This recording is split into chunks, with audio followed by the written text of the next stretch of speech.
Olá ciclista, seja muito bem-vindo a mais um vídeo. Meu nome é Tiago Torres, sou o criador do Segredos do Ciclismo e no vídeo de hoje eu quero te falar sobre as 4 variáveis que tens de ter em consideração para aumentar a tua forma física.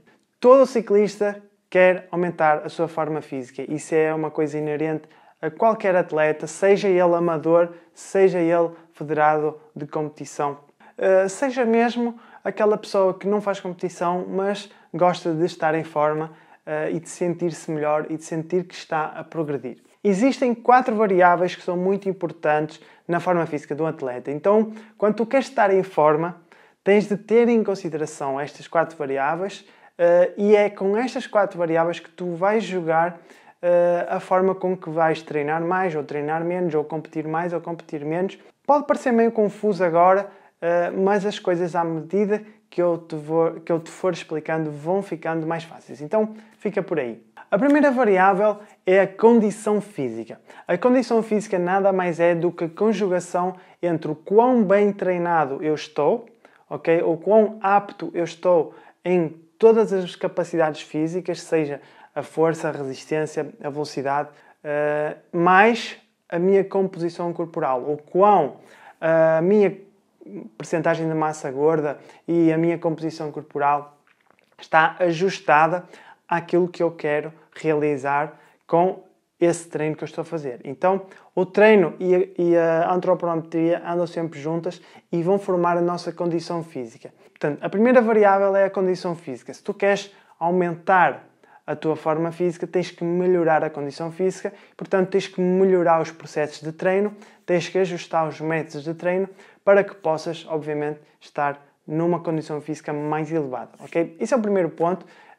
Tu consegues medir a tua condição física facilmente através de vários protocolos de testes que já existem e hoje em dia qualquer pessoa consegue ter acesso a isso facilmente, sejam testes de campo, sejam testes de laboratório, enfim, qualquer pessoa consegue ter acesso a esses testes para medir a sua condição física atual. A segunda variável importantíssima é uma variável que aqueles ciclistas que têm menos experiência não dão tanto valor, que é o ritmo de competição. O que é que acontece? Quando eu estou habituado a treinar, eu estou a treinar, a evoluir, a progredir, mas chega a um certo ponto em que é difícil evoluir mais do que aquilo. Começa a atingir um certo limite, um steady state, como se costuma dizer na gíria do desporto. Então, o que é que eu preciso para começar a aumentar ainda mais a minha forma física e sentir-me melhor? Eu preciso começar a competir. Ao começar a competir, eu vou começar a ganhar ritmo competitivo. Então, aquelas pessoas que vão começar a competir agora, elas nunca competiram, então são estímulos muito fortes. Isso quer dizer que elas vão precisar de competir mais até começarem a ganhar ritmo de competição.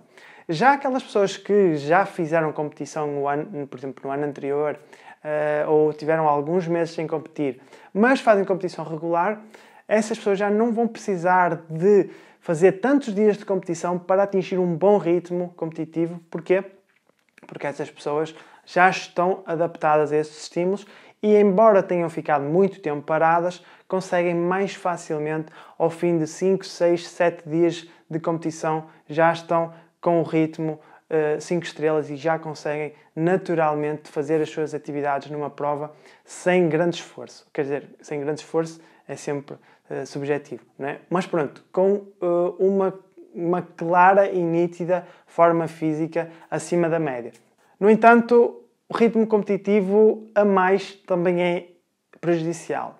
E isso faz com que, muitas vezes, há ciclistas que querem competir e esquecem-se que é necessário fazer períodos sem competição para podermos ajustar algumas coisas no treino ou na nossa composição corporal, porque às vezes até para melhorar um pouco a nossa massa gorda e tudo mais, às vezes é preferível deixar de competir durante umas semanas para depois voltarmos em melhor condição física.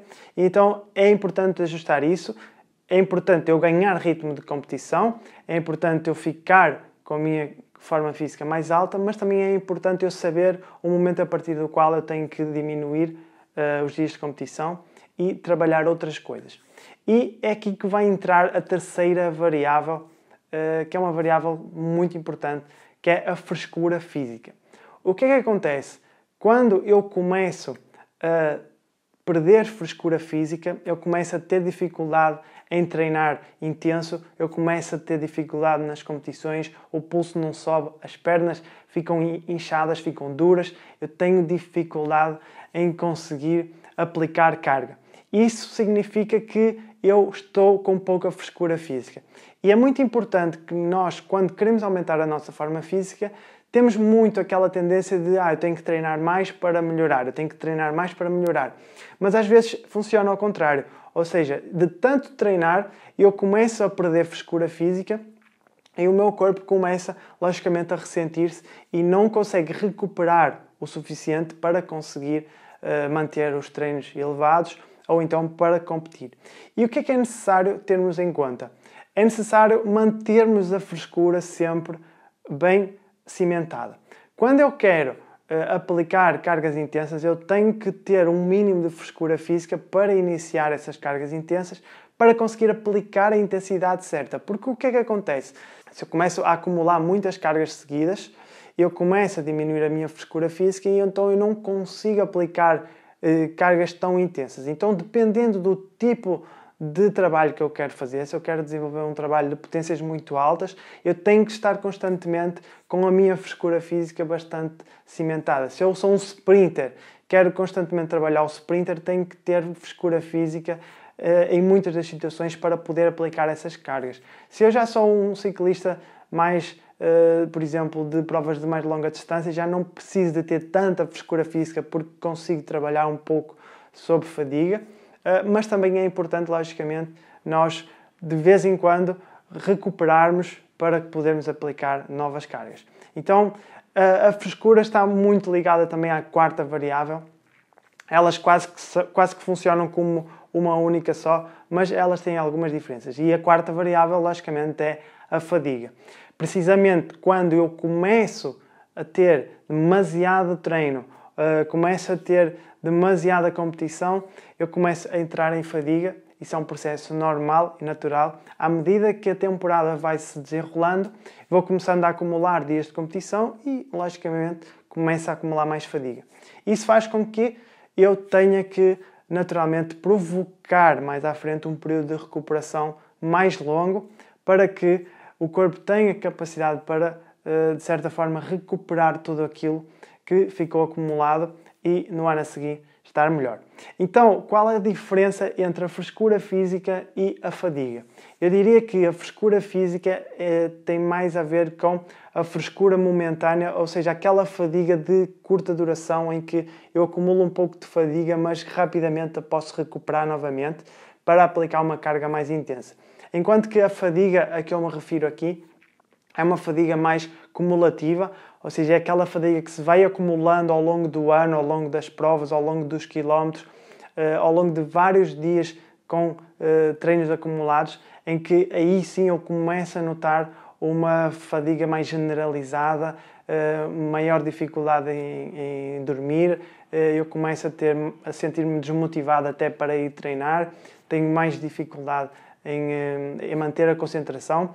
Então, essa é a fadiga mais generalizada que é normal na parte final da época começar o atleta a sentir essa fadiga, ok? Então, distinguindo aqui as duas coisas, a frescura tem mais a ver com aquela fadiga localizada, ter os músculos frescos, estar com o corpo apto a aplicar uma nova carga, e a fadiga tem mais um sentido aqui de longo prazo, onde eu começo, logicamente, a acumular essa fadiga ao longo do tempo. Então, vocês devem ter em conta essas 4 variáveis.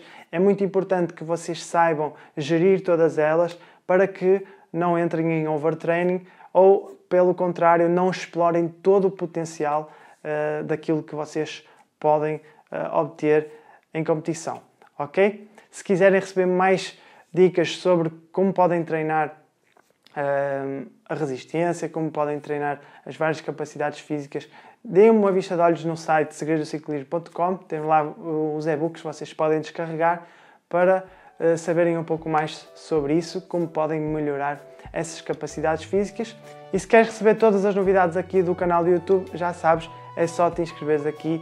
Alguns têm um botão que diz inscrever e automaticamente te inscreves para receber todas as novidades e podes clicar no sininho para receber todas as notificações lá em cima sobre novos vídeos. Um abraço, tchau, tchau!